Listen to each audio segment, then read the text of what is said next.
विद्यार्थी मित्रांनो, सह्याद्री ट्युटोरियल्स मध्ये तुमचं स्वागत आहे. मी तुम्हाला सांगतो माझ्याकडे दोन वेक्टर आहेत, ए बार आणि बी बार. समजा हा ए बार आहे आणि हा बी बार आहे.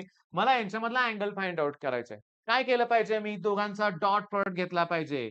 मग ए बार डॉट बी बारचा फॉर्म्युला काय असतो की ए बी दोघांची magnitude into cos theta, A B cos theta.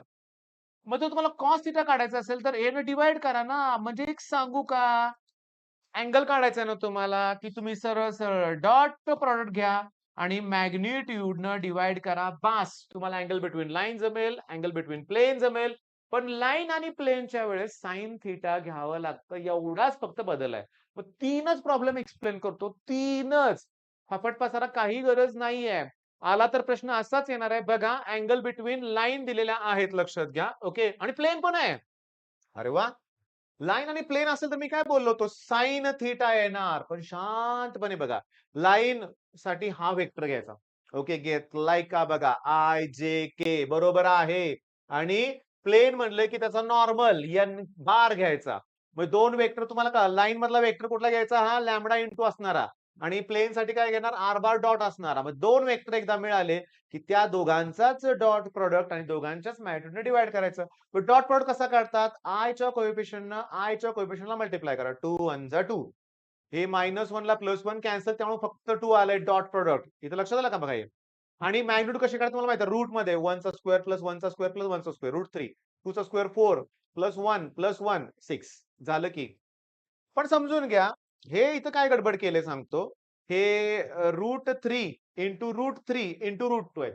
√3 into √3 3 आलं आणि ते 2 ने या √2 ला डिव्हाईड केलं की बरोबर ते वरती √2 येतंय. बरं ही व्हॅल्यू कोणाची आहे? Sine theta. आता काय लक्षात आलं तुम्हाला, की लाईनचं इक्वेशन दिलंय, प्लेनचं दिलंय. त्या प्लेनच्या इक्वेशन मध्ये एन कॅप एन बार घ्या.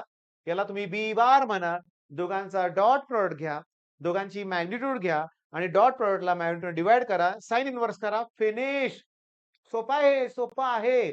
बरं आता आता अँगल बिटवीन प्लेन म्हणलंय. मग हा पहिला N1 बार, हा दुसरा N2 बार. दोघांचा डॉट प्रॉडक्ट घ्या. दोघांची मॅग्निट्यूड काढा. संपलं. बरं डॉट प्रॉडक्ट कसा घ्यायचा? की आयचं कोएफिशियंट किती येतं? 1. इकडे किती आहे? -2. म्हणजे -2 आलं. 1 इंटू 1 किती आलं? 1. -2 आणि इथं किती आलं? -2 म्हणजे आलं का -3? पण मॉड्युलस घ्यायचंय. अॅक्यूट अँगल काढायचा आहे त्यामध्ये. पॉझिटिव्ह घ्या. बरं मॅग्निट्यूड कसा काढतात? 2 चा स्क्वेअर प्लस 1 चा स्क्वेअर प्लस 1 चा स्क्वेअर 6 येणार. इथं पण सेम तेच येणार. -2 चा स्क्वेअर घ्यायचा आहे आणि प्लस रूटमध्ये हे लक्षात घ्या. संपलं रे, हे काहीच नाहीये. म्हणजे अँगल काढण्यासाठी डॉट प्रॉडक्ट घ्यायचा. मॅग्निट्यूडने डिव्हाईड करायचं. ओके. बरं नुसतं प्लेन म्हणलं तर कॉस थिटा, नुसतं लाईन म्हणलं तरी पण कॉस थिटा. पण लाईन आणि प्लेन म्हणलं की साइन थिटा. आता इथं लाईन आहे. पहिला वेक्टर घ्यायचा का नाही? हा घ्यायचा. याला B1 बार म्हणा.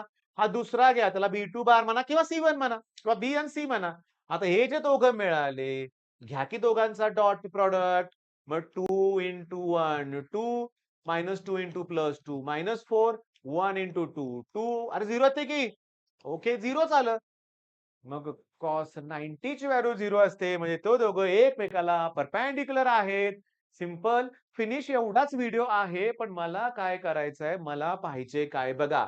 लाईनचं इक्वेशन मधला हा वेक्टर घ्यायचा. प्लेनचा इथं काय बघा चेक करा. वेक्टर हा आहे घ्यायचं लक्षात घ्या. आणि लाईन आणि प्लेन मध्ये पाहिजे तर sine theta that equals to B bar dot N bar divided by magnitude दोघांचे मॉड्युलस घ्या. लाईन प्लेनला फक्त साइन घ्या. लाईनला कॉस, प्लेनला कॉस. किती मिनिटं झाली? 5 मिनिटं. 4च मिनिटं झालीत फक्त लक्षात घ्या. 4च. मी तुम्हाला सांगू का? काय प्रकार माहितीये का? की अँगल बिटवीन लाईन आता बघा. सगळ्यात महत्वाचं बरं का. मी सांगू का? आता मिसलेनियस मध्ये जर आपण गेलो. ओके. बघा. ही 6.1 आहे वेक्टर इक्वेशन वगैरे सगळं. मी जरा मिसलेनियस मध्ये डायरेक्टली जातो हां. आणि तिथं या टाइपचे प्रॉब्लेम मला एमसीक्यू मध्ये सापडतो का बघतो. हे अँगल बिटवीन आपण आता सिलेक्ट केलं होतं 2/3 आहे. ओके. 6.4 exercise 6.4 okay. हा आपल्याला सापडलेला आहे 6.4 ओके बघा.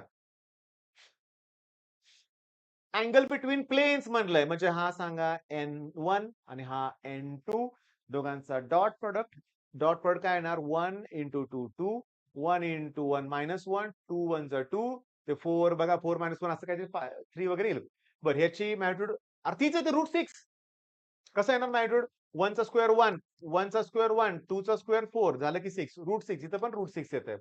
अँगल बिटवीन लाईन आणि प्लेन. लाईनच्या इक्वेशन इथं बरोबर चिन्ह पाहिजे होतं. ही व्हॅल्यू घ्यायची. हा आहे बी बार.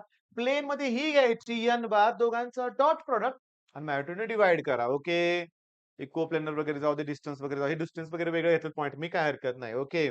मेन पॉइंट काय आता आपल्या लक्षात आलेलं आहे. 6.4 जाऊ दे. अजून मला मिसलेनियस मध्ये बघायचं बरं का. अँगल बिटवीन मिसलेनियस शांतपणे लेंथ ऑफ परपेंडिक्युलर मी शॉर्टेज डिस्टन्स मी सगळं कव्हर करणार आहे बरं का, लक्षात घ्या. सगळंच कव्हर करणार आहे. Angle between lines. आता हे वेगळं दिलंय. हे इक्वेशन वेगळं आहे. मग अशी ते वेक्टर फॉर्म होत होतं. इथं काय करा, इथं 1/2, 1/3, -1, 1/6, -1, -1/4 येणार. मग A1, B1, C1 आणि A2, B2, C2 येतंय. मग कॉस थिटाचा फॉर्म्युला वेगळा आहे. A1, A2 plus B1, B2 plus C1, C2 मग रूट मध्ये मॅग्निट्यूड पण करा. ओके. अँगल बिटवीन प्लेन मला सोडवून दाखवा. आता अँगल बिटवीन प्लेन आहे ना बाळांनो, समजून घ्या. तर हा तुमचा N1, हा तुमचा N2, दोघांचा डॉट प्रॉडक्ट. हे मला ना, मी खरं सांगू का, मला सुद्धा हे अँगल बिटवीन सुरुवातीला अवघड वाटायचं बरं का, लक्षात घ्या. पण मला आता जाणीव झालेली आहे, खूप सोपं आहे. पण थांबा, आता मी तुम्हाला होमवर्क देतोय. अँगल बिटवीन प्लेनच आहे. पण हे इक्वेशन वेगळ्या फॉर्म मध्ये दिलंय. ओके. मग इथं कसं फाइंड आउट करणार शोधून बघा. ठीक आहे. मग आता व्हिडिओ मी थांबवतो इथं, कारण आता मला तो पॉइंट थोडासा द्यायचा होता, थोडकासा तो दिलाय तुम्हाला मी. मला माहिती आहे ह्याला एक अर्धा तास पुष्कळ झाला. मग नेक्स्ट व्हिडिओ लवकरच तुम्हाला मिळणार आहे. हा फिनिश करा. All the best.